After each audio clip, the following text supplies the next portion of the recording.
Me Grimlock say you should watch eBEFOREi video reviews.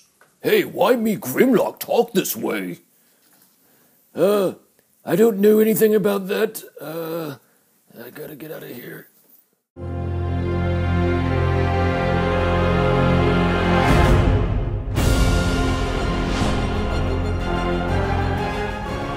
There was a time when the rage that boils inside Grimlock would have driven him straight to the ranks of the Decepticons. But while his flawed manner of speaking may make him sound strange, he's smart enough to recognize a bully when he sees one, and Grimlock doesn't like bullies. It's this that fuels his dedication to the fight against the Decepticons. Me Grimlock like that. eBEFOREi video reviews back with something very cool. Transformers Generations, Fall of Cybertron, Voyager class, Grimlock. Been looking forward to this guy for quite some time, and in package he looks amazing. On the box, glowing eyes and mouth. Yeah, they do that. Giant Autobot symbol on the side. He's 101 series, figure 3. On the back you've got the bio and the very cool retro tech specs here. So if you want to see exactly what they are, pause your screen now. Just don't forget to unpause or you'll hear nothing else. He has a chomping jaw, glowing eyes and mouth as I mentioned. On the other side you've got a tail. Alright, so that's the box. Let's get this guy opened and just see how awesome Mr. Grimlock is. Here's Grimlock outside of his package, and I've transformed him into dinosaur mode. And his dinosaur mode is very dinosaur-y, which is good. The bad thing is this ginormous tail. I mean, this thing is just massive. And it's really because it's a pair of legs. And that's not cool. So, you know, the dinosaur has some great detail. You know, it's Grimlock. And it looks like Grimlock. And it's pretty cool. At least that part of him is. This is it's an abomination. I hate to say that.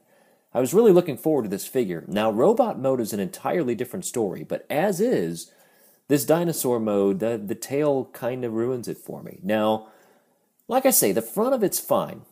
In fact, let's take a look at some of the detail in this guy. Here's Grimlock's head, and it's full of nice detail, and he's got sharp teeth in there. Thank goodness they're not worried about kids getting their fingers chomped off. Soft plastic teeth. No, it's fine. It's hard plastic. But the detail here is fine. It looks pretty good. Head on, looks good. He's got a bit of a gap in his teeth. It kind of looks like David Letterman. Anyway, he's got the red paint there. He's got red paints in his leg, or what will be his shoulder joints. And red paint there, red on the tail. You've got a real nice gold paint here, and other than that, that's pretty much about all the paint you're going to find on this whole figure. So the paint details overall are decent, but they are lacking in the grand scheme of things. Now, there is a gimmick on this toy, and you've probably heard about this. You can pull this little lever, and this Autobot symbol that's on top of Grimlock's head will actually, and by the way, that's great looking, but that symbol will light up. Oh, and by the way, he's shooting flames out of his mouth, which is cool. So the whole big light up gimmick, his eyes light up red, and the light in there is pretty bright. I'm happy that Hasbro was able to incorporate a light up gimmick that actually works. So on this figure, very awesome. I like that quite a bit. Now, another bad thing about Dinobot mode here is that there's absolutely just about zero articulation, or at least articulation that would be any use to you. So his arms, little Tyrannosaurus arms, move around. They're on ball joints. They will pop off, so be careful, but they're nice and stiff. They're not going to flop around on you. You know, his neck moves, I guess, a little bit. You know, you can open his mouth, as I mentioned, and that is it. No movement in the tail whatsoever. There's no movement here on his leg joints because this little peg pegs up right into his, right up into the Dinobot body. So you're not going to get any leg movement there. Now, you can move his knee joint, but the problem with that is if you put this in any other position, he's going to look like he's eating the ground, or he's going to look just kind of weird like that. I mean, I guess you could have him drag his tail along, and you know, but then you've got his legs at this weird angle, and that's actually, you know, with this giant tail, that might even look cooler. maybe not so accurate. I think most people these days believe that a Tyrannosaurus kind of stands up like that. But I'll tell you, having it down like that, kind of saves dinosaur mode for me. Okay, so I'm completely changing my take on this as I'm looking at him through my little camera view angle. This ginormous abomination of a tail, when you drag it on the ground, not too bad. All right, so I've never completely flipped on a review before, but there, I just did it. You witnessed it. So yeah, I like this. I recommend that if you are one of the people that wants to store Grimlock in dinosaur mode, that you drag his tail against the ground, and I think he'll look great. Here's my Generation 1 Grimlock. Loved this toy as a kid, and he looks pretty good here. So yeah, he stacks up pretty well. They're about the same height, at least with his legs all bent here. Otherwise, you know, it might be a little different story. This guy's tail dragged, so, you know, why not drag his as well? But, yeah, they look pretty good together. Here he is next to the animated Voyager Grimlock. And Voyager Grimlock's a little bit beefier. Now, but, you know, other than that, they look, I guess, pretty good together. Now, this guy suffers the same fate as animated Grimlock in the fact that they're both hollow underneath the figure. So that kind of is crappy. You know, another thing, this guy's pretty light. He's light in your hands. And part of that has to do with all of these hollow bits underneath. Not only is he hollow in here, but he's hollow right underneath the main part of the body. So this guy doesn't have a lot of weight to him. But I'll tell you, this figure, the more I'm looking at it with his tail dragging on the ground, I know I'm harping on this, not too bad at all. I actually kind of like that. Now, Grimlock does come with two weapons. He comes with a very cool sword, pretty neat, and he comes with a shield, straight out of the video game. Now, you can peg these things onto his legs if you want to. You can put a shield right there, and you can put a sword right here on his side. And he can, you know, march into battle looking ridiculous. So let's not do that. These things look great in robot mode, but dino mode, nah, leave them off. To transform Grimlock, it's actually pretty easy. The first thing you'll want to do is you want to unpeg this ginormous tail. And to do that, it's probably best to lift up his feet and just get your hand in there and pull this thing apart. And you're going to have to kind of get your fingernail in here. This peg is really tight in this tail. And to get this tail pegged in, you got to really get your hand in there and get it squeezed together.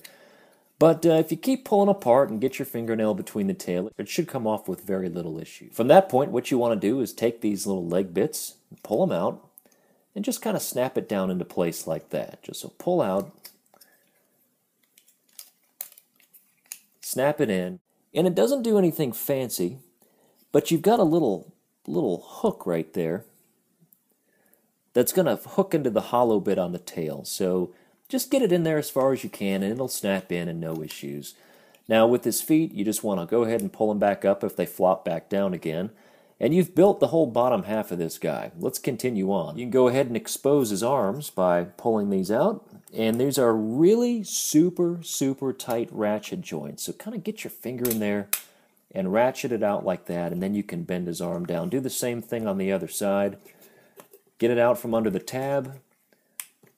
Ratchet that thing forward. Good grief, that's tight. And then kind of twist that back around. Dinobot arm unpegged.